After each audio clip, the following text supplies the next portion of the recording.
Aujourd'hui, je vais procéder à l'installation d'une climatisation double split. Donc c'est une climatisation qui, normalement, est réservée aux professionnels.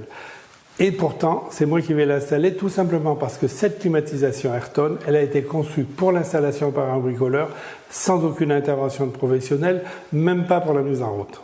J'ai regroupé ici tout ce qui va nous servir à faire cette installation. L'unité extérieure, bien évidemment, 2 unités intérieures, puisqu'on va équiper 2 pièces, le système de raccordement, c'est-à-dire les canalisations de raccordement, et un certain nombre d'accessoires pour la pose et le fonctionnement. Ce qui permet aux bricoleurs que nous sommes d'installer cette climatisation, c'est ce système de raccordement Rudiclim. Tout simplement parce que le raccordement entre les unités intérieures et les unités extérieures se fait par simple vissage. Alors, la climatisation est préchargée en gaz R32, qui est un gaz réfrigérant qui est plus performant que les autres et qui est beaucoup moins polluant.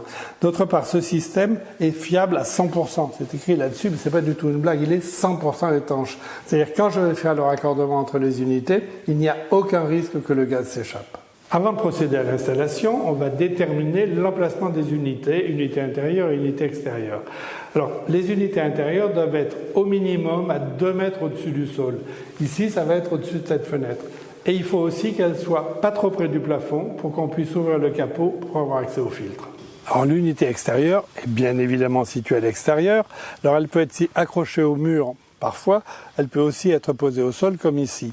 On choisira le plus possible un endroit qui soit pas trop venté, pas trop au soleil et avec un minimum de poussière. L'emplacement doit aussi être alimenté en électricité à partir du tableau de répartition de la maison et on utilisera évidemment une ligne avec 3 fils de 2,5 mm². Et l'unité extérieure de la clim va être à une distance maximale de 12 mètres des unités intérieures.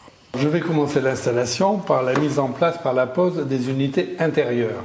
Alors là, on est dans la première pièce. Cette unité intérieure, elle va être fixée sur ce mur par l'intermédiaire de ce support qui sera fixé, chevillé, etc.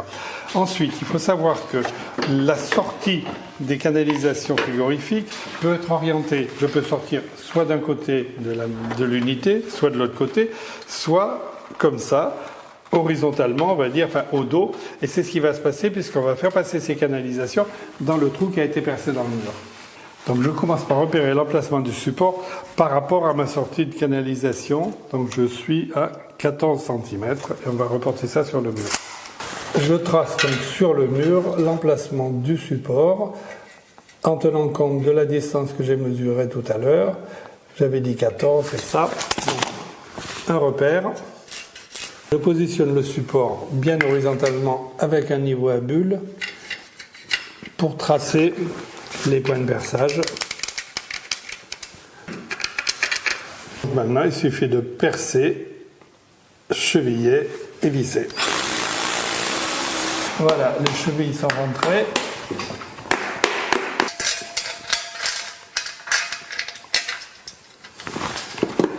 Et il suffit de visser.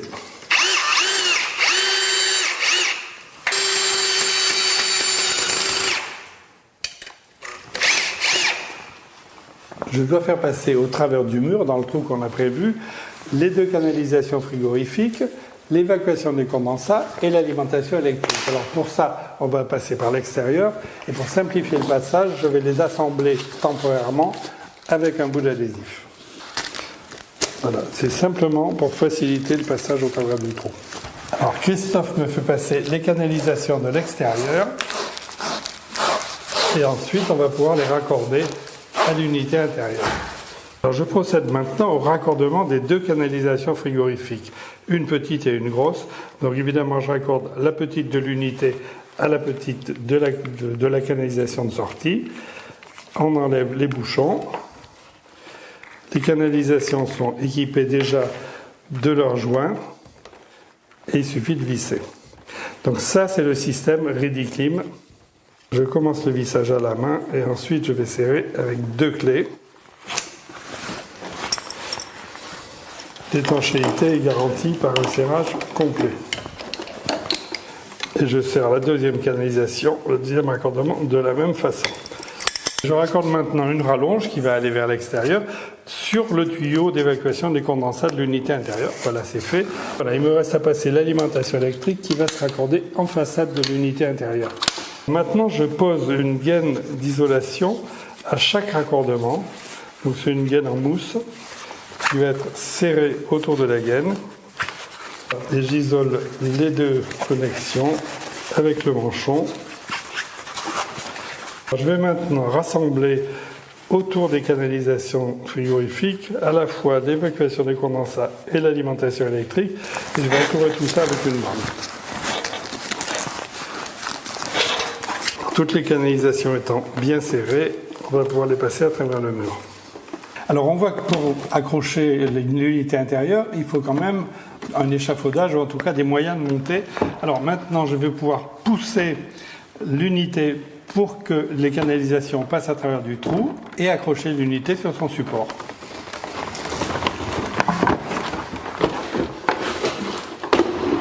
J'appuie pour le clipser sur son support. Maintenant j'ouvre le capot du raccordement électrique pour récupérer à l'intérieur le câble électrique que j'avais placé tout à l'heure. Il est ici et on va faire le raccordement. Le raccordement se fait sur ce bornier en mettant les fils bien dans l'ordre, le bleu, le noir et le marron. Donc j'insère le fil et ensuite je serre la vis. Et le fil de terre va se fixer derrière cette vis. Le raccordement est terminé à l'intérieur. Et je serre la vis du bloc câble.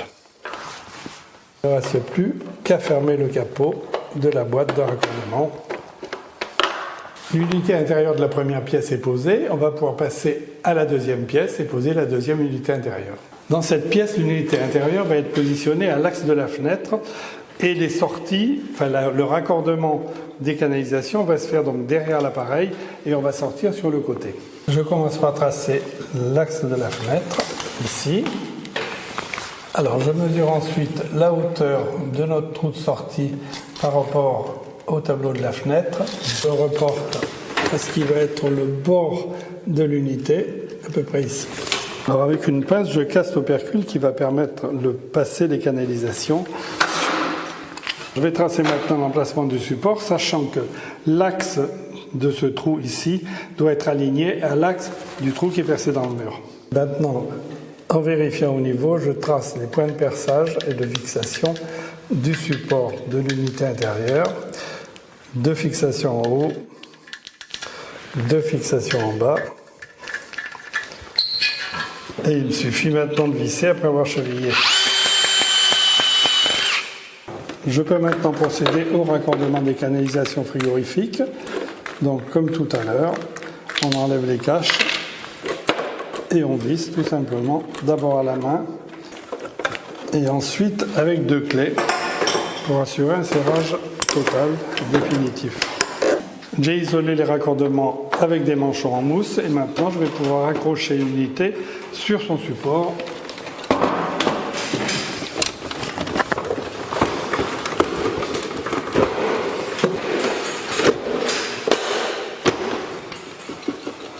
La deuxième unité intérieure a été posée. On va donc pouvoir maintenant passer à l'installation de l'unité extérieure qui est juste au pied de cette fenêtre.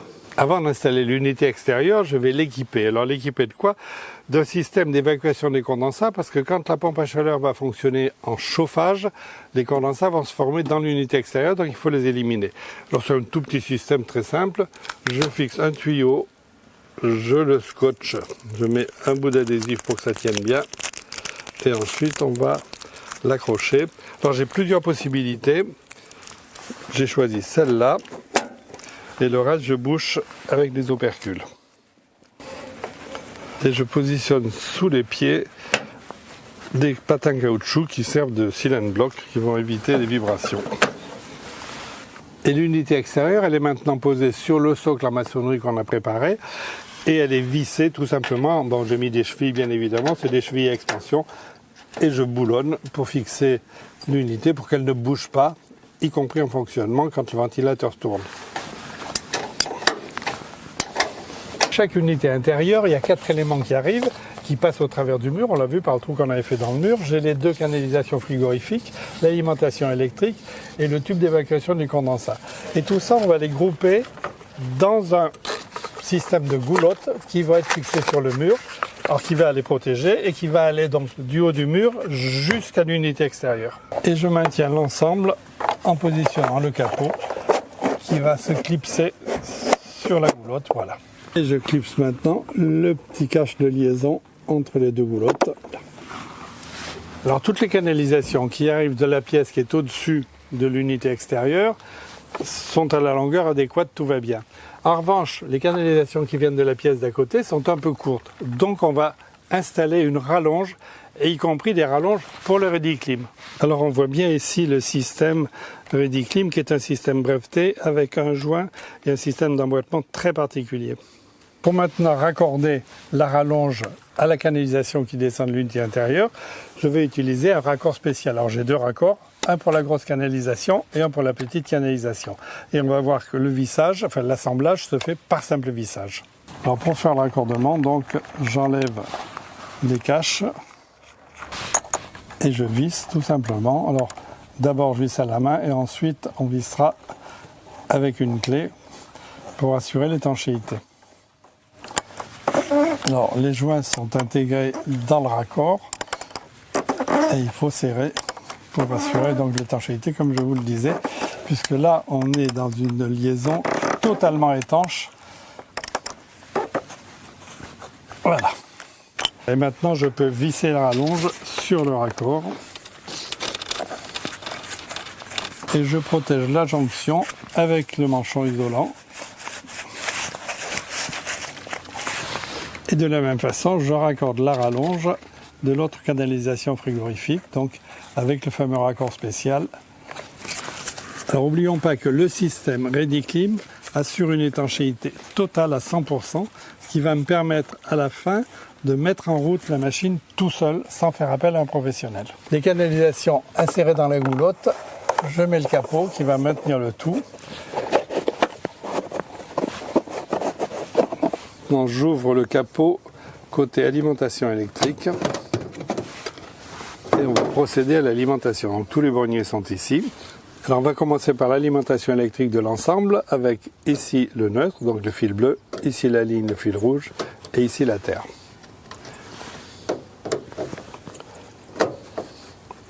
Et je bloque l'arrivée de fil avec le ponté. Alors maintenant, je vais raccorder les deux unités intérieures avec exactement le même ordre qu'on a mis dedans, c'est-à-dire fil bleu, fil noir, fil marron et la terre ici. Donc, je les connecte et je vais raccorder ici la deuxième unité intérieure. Et je referme le capot du compartiment de raccordement électrique. Alors, je vais maintenant déposer le cache des raccordements frigorifiques. Alors là, j'ai donc des raccordements pour les deux unités intérieures, un raccordement en bas, un raccordement en haut. Donc j'enlève les capuchons sur l'entrée de la machine et les capuchons à l'arrivée des canalisations. Alors l'essentiel dans tout ça, c'est que les canalisations aient une courbe assez large. On va toujours éviter de faire bien évidemment un angle droit, donc je fais une courbe la plus ronde possible pour pouvoir visser. Et comme on l'a fait auparavant, on visse d'abord à la main et ensuite on serre à la clé. Ce qu'il faut comprendre, c'est que l'appareil est déjà préchargé en gaz réfrigérant et que le système Rediclim qu'on utilise là permet de faire le raccordement étanche sans aucun risque de fuite de gaz. Donc c'est la partie la plus importante évidemment. Donc on fait ça régulièrement. Voilà.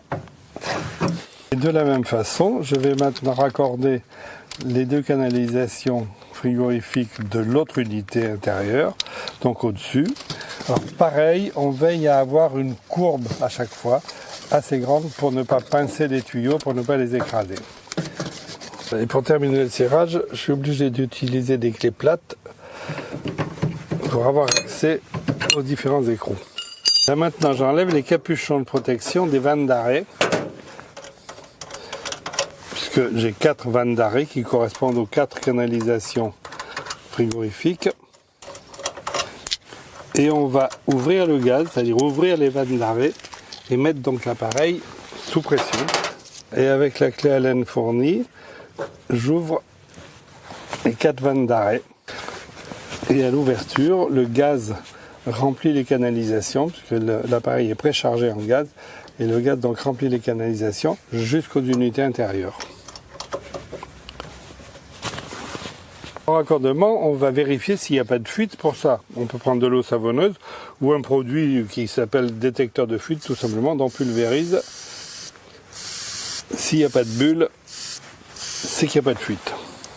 Je repose les bouchons des vannes d'arrêt. Et il ne me reste plus qu'à mettre des manchons sur les raccordements. Les manchons isolants vont éviter la condensation sur les canalisations.